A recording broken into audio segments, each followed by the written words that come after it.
Hi everyone. आज नियोजित शिक्षकों के लिए एक बहुत बड़ा सा तोहफा आ रहा है। आपने देखा कि हमारे राज्य सरकार के द्वारा सभी को एक बड़ा सा तोहफा नियोजित शिक्षकों को मिला है और वो है राज्यकर्मी का दर्जा। राज्यकर्मी का दर्जा नियोजित शिक्षकों के लिए जो 4 लाख 4.25 लाख शिक्षक हैं, सभी के मुंह पर खुशी छा गया है। खुशी ही खुशी है उन लोगों के मुंह पर। वो लोग गदगद हो गए हैं और मन लगा करके अब पढ़ा रहे हैं कि अब वो लोग राज्यकर्मी बन गए हैं। तो आइए जानते हैं कि राज्यकर्मी में वो कौन कौन सा चीज़ उन लोगों को मिलने वाला है ताकि उनका भविष्य और बढ़िया हो जाए। जानते हैं वो क्या है? वो सबसे बड़ी बात है उन लोगों का ट्रांसफ़र। सबसे बड़ी बात है कि उन लोगों का ट्रांसफ़र होगा और वो लोग जो इतने दिन से एक जगह है वो अब दूसरे जगह चले जाएंगे। किसी को अपना घर जाना होगा तो वो अपना घर जाएंगे और जिसको दूसरे जगह जाना होगा वो दूसरी जगह जाएंगे। इसमें सबसे बड़ी बात, और वो 3 ऑप्शन मांगा जा रहा है। आप जिस समय फॉर्म भरेंगे उसी समय आपसे 3 ऑप्शन ले लिया जाएगा और उस 3 ऑप्शन में आपका चॉइस रहेगा। सबसे पहले आप कौन सा जिला देंगे, दूसरी बात कौन सा जिला देंगे और तीसरी कौन सा जिला देंगे। आपका जो मेरिट बनेगा, आप जो एग्जाम देंगे उस एग्जाम से आपका मेरिट बन रहा है। आप जो सक्षमता परीक्षा दे रहे हैं, इस सक्षमता परीक्षा के कारण आपका मेरिट बनेगा और इस मेरिट के आधार पर आपको जिला पोस्टिंग होगा। मान लीजिए कि आपने बहुत अच्छा अंक लाया है, आप मेरिट लिस्ट में बहुत आगे हैं, तो आपको फर्स्ट चॉइस आपका अपना ही जिला मिलेगा। अर्थात जो आप भरेंगे फर्स्ट चॉइस में, इसी में आपको वो जिला मिलने वाला है। तो आप लोग जानिए, सभी शिक्षकों को अपने घर जाने का मौका मिल रहा है। जो बहुत दिनों से एक नियोजित होकर के ट्रांसफ़र के लिए लगे हुए थे, उनका ट्रांसफ़र नहीं हो रहा है, वो लोग अब प्रसन्न हैं कि उनको अपना घर जाने का मौका मिलेगा, अपने परिवार से मिलने का मौका मिलेगा, अपने सगा संबंधी से मिलने का मौका मिलेगा। सब गदगद हो रहे हैं। सब के पाठक जी का धन्यवाद कर रहे हैं कि अब उन्हें तो कम से कम अपने वहाँ मौका मिलेगा। लेकिन इसके विपरीत कुछ ऐसे शिक्षक हैं जो मायूस भी हो रहे हैं। इसमें लगता है कि कम से कम 10% वैसे शिक्षक हैं जो कि ऐसा काम नहीं करना चाह रहे हैं, क्योंकि उनको अपने घर से ही या तो कम ही दिन में वो रिटायर करने वाले हैं या और बहुत सारा कारण उसके साथ हो रहा है। लेकिन ज़्यादा से ज़्यादा शिक्षक अपने घर, अपने गांव जाना चाह रहे हैं। दूसरी बात, और जब आप सरकारी हो जाइएगा तो आपका पेमेंट जो कि वर्तमान में अभी 2022 में जो ज्वाइन कर किए हैं वो शिक्षकों के लिए तो गदगद है। वो सभी शिक्षकों की जो मनोदशा है वो बहुत सुंदर हो गया है। उन लोगों का पेमेंट सीधे डबल हो रहा है। जो शिक्षक जो 2022 में ज्वाइन कर रहे हैं और किए हैं, उनका वेतन सीधे डबल हो रहा है।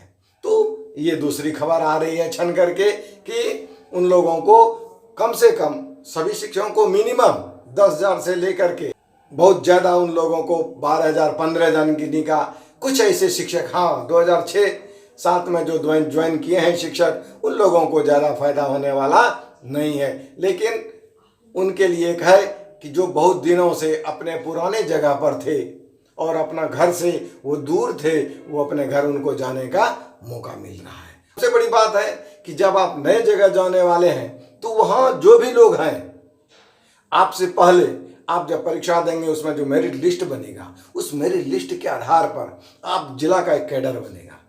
जिस जिला में आप जाएंगे उस कैडर के अनुसार ही आपकी सीनियरिटी बनेगी।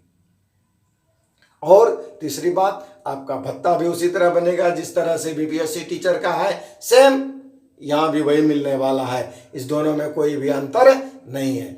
और इसमें सबसे विशेष खासियत क्या है कि जो भी नियोजित टीचर हैं उनको वेतन संरक्षण का लाभ मिल रहा है। जी हाँ, वेतन संरक्षण का लाभ उन लोगों को मिल रहा है ताकि उन लोगों की सेवा में टूट भी नहीं हो रही है। कोई सेवा में टूट नहीं है।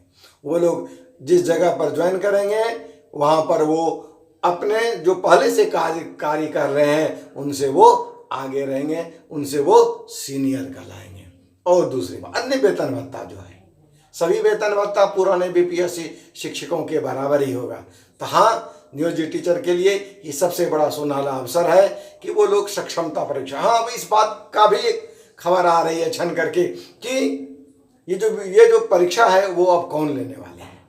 क्या बीपीएससी शिक्षक लेंगे, बीपीएससी लेने वाले हैं या बिहार विद्यालय परीक्षा समिति, इसी बात में अभी कंफर्म नहीं हो रहा है, लेकिन वो भी कुछ ही दिनों में वो भी आ जाएगी कि आप वो परीक्षा कौन लेने वाले हैं, कौन वो परीक्षा लेंगे और इनका श्रेय किनके पास जा रहा है। हालांकि सरकार कह दी है कि एक अच्छे जो संस्था है उन्हीं के द्वारा वो परीक्षा लेंगे, तो उम्मीद जताई जा रही है कि बिहार विद्यालय परीक्षा समिति ही इस परीक्षा को कंडक्ट करेगी। लेकिन अभी इसमें 100% सभी लोग इस पर विश्वास नहीं कर रहे हैं। हाँ फ्रेंड्स, एक और सबसे बड़ी बात आ रही है कि जो लोग बीपीएससी में पास कर गए हैं और अपने जगह पर है, वो जिस जगह पर उनका जाना था वहाँ पर वो नहीं गए, तो उनको सरकार यहाँ पर लाभ देने जा रही है।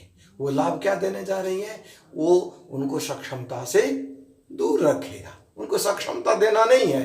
अब वो टीचर बिना सक्षमता के सरकारी कर्मी हो जाएंगे और जिस दिन से उनका बीपीएससी का रिजल्ट आया है उसी दिन से वो सक्षमता में के बराबर हो जाएंगे, उनको अब सक्षमता देना नहीं है। और हाँ, लेकिन सबसे बड़ी बात है कि उनका भी ट्रांसफर है, वो भी शिक्षक, चूंकि वो नियोजित थे इसलिए उनका भी एक बार ट्रांसफर होने वाला है। हालांकि सरकार इस पर विचार कर रही है, जितने भी और सभी बात है, हालांकि नीतीश बाबू इस पर बोले हैं कि अभी हम इस पर विचार कर रहे हैं, हो सकता है इस पर कुछ संशोधन हो जाए, लेकिन जो भी बात अभी आ रही है संशोधन की, यदि संशोधन हो जाएगा तो नियोजित शिक्षकों को कुछ राहत इस पर मिलने वाला। एकदम अभी कुछ देर पहले एक समाचार आई है कि सरकार इस पर विचार कर रही है, विचार करने के बाद पुनः हो सकता है उन लोगों के लिए एक नई खबर उन लोगों के पास आ जाए। हमारे वीडियो में बने रहिए, यदि आप नए हैं तो सब्सक्राइब और लाइक जरूर कीजिए। धन्यवाद। फिर मिलते हैं अगले वीडियो में।